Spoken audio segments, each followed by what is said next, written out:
ओम नमः प्रणवार्थाय शुद्धज्ञानैकमूर्तये निर्मलाय प्रशान्ताय दक्षिणामूर्तये नमः। चिद्घनायमशेषाय वटमूलनिवासिने सच्चिदानन्दरूपाय दक्षिणामूर्तये नमः।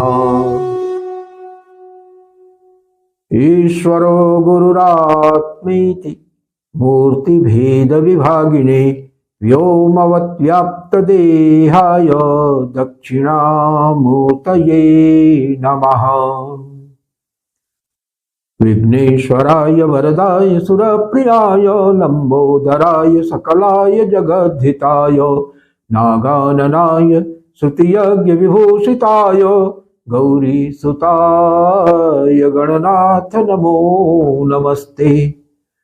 विघ्नार्तिनाशनपराय गणेश्वराय सर्वेश्वराय सुखदाय सुरप्रियाय विद्याददाय विकटाय च वामनाय भक्तप्रसन्नवरदाय नमो नमस्ते। संपूर्ण भारतवर्ष में होली का महापर्व मनाया जा रहा है।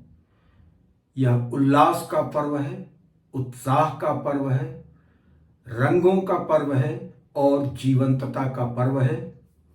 और ऐसे महापर्व के शुभ अवसर पर हमारी तरफ से, हमारे चैनल शंकर दिग्विजय की तरफ से, हमारे चैनल श्री विद्या कल्पलता की तरफ से समस्त भारतवासियों को और समस्त मानवता को बहुत बहुत ढेर सारी शुभकामनाएं। यह त्योहार आपके जीवन में नए रंगों का संचार करे, नई उमंग का संचार करे, नए उत्साह का संचार करे, नवजीवन का संचार करे, यह हमारी शुभकामना है। हमारे यहाँ त्योहार यूं ही अनायास नहीं मना लिए जाते हैं। हमारे यहाँ जो भी त्योहार मनाए जाते हैं उनका प्रकृति के साथ और मानवीय अस्तित्व के साथ एक बहुत ही डीप कनेक्ट होता है। जैसे अभी कुछ दिन पहले हम लोगों ने दीपावली का त्योहार मनाया। क्या है ये दीपावली का त्योहार? दीपावली का त्योहार है तमसो मां ज्योतिर्गमय, अंधकार से प्रकाश की ओर की यात्रा है। तमसो मां ज्योतिर्गमय। इसके पहले हम लोग गुरु पर्व मनाते हैं आषाढ़ पूर्णिमा के दिन। वो क्या है? असतो मां सद्गमय। असत की तरफ नहीं, सत की तरफ ले जाओ। गुरु की शरणागत होते हैं और गुरु से हम प्रार्थना करते हैं कि असतो मां सद्गमय। दीपावली का पर्व आता है, हम कहते हैं तमसो मां ज्योतिर्गमय। और फिर होली का पर्व आता है तो मृत्योर्माम अमृतम गमय, अमृतत्व की ओर जाने का। अमृतत्व क्या है? अमर जीवन। जीवन ही तो चाहिए ना। जीवन अगर हमारा अमर है तो अमरता क्या चीज है? अमरता ही स्फुरत्ता है। ये जो स्पंदशीलता है, स्पंदमानता है, ये स्पंद ही जीवन है। जिंदगी उड़ते परिंदे की रगों में कैद धड़कन है। जिंदगी उड़ते परिंदे की रगों में कैद धड़कन है। ये धड़कन, ये स्पंद, ये स्पंद क्या है? ये स्पंद है प्रकाश का स्वभाव है।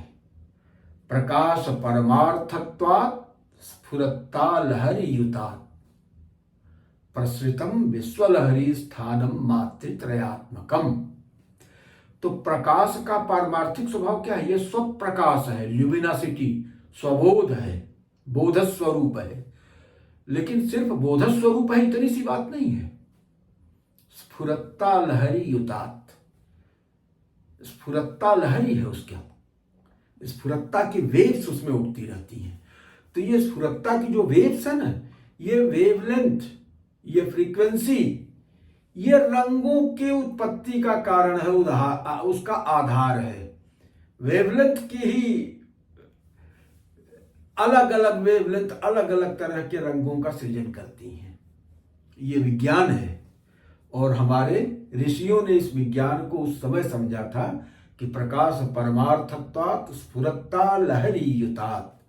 तो ये जो प्रकाश के अंदर विभिन्न प्रकार की डिजाइन बन रही है, रंग उकेरे जा रहे हैं, कोई चित्रकार कुशल चितेरा इन रंगों को उकेर रहा है और फिर वही जो रंग उकेरे जाते हैं वो भौतिक रूप, भौतिक आकार ले लेते हैं, वस्तु रूपता को प्राप्त कर लेते हैं।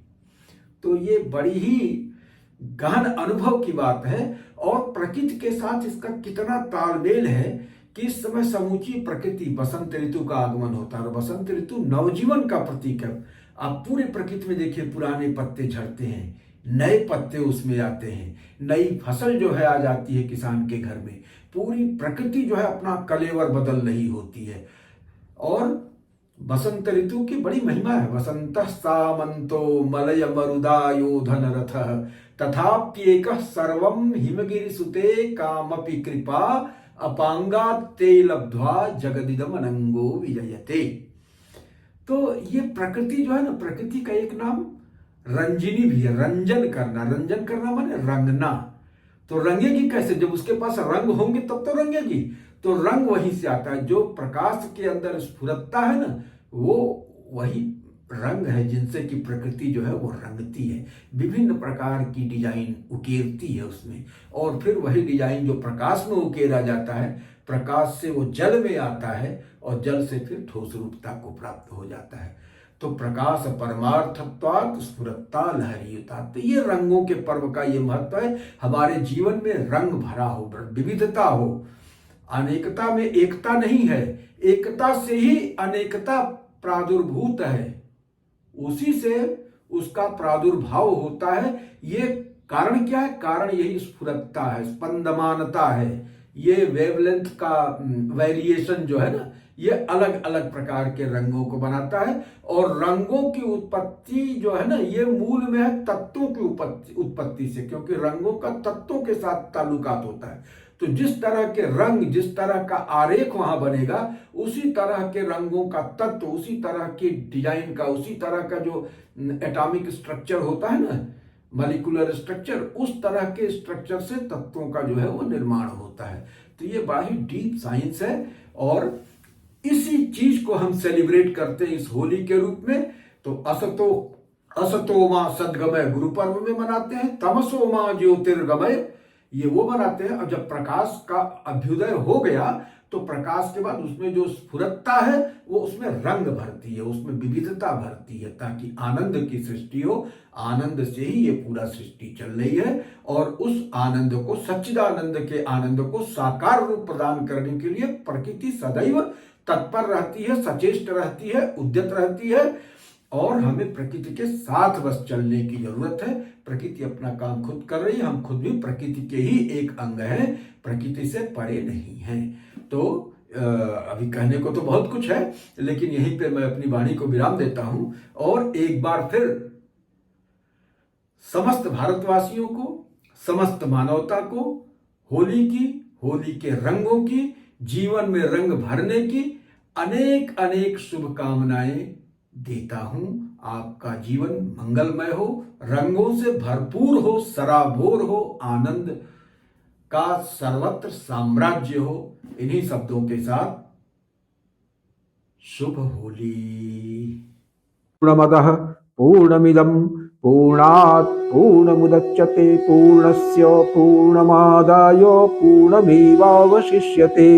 ओम शांति शांति शांति।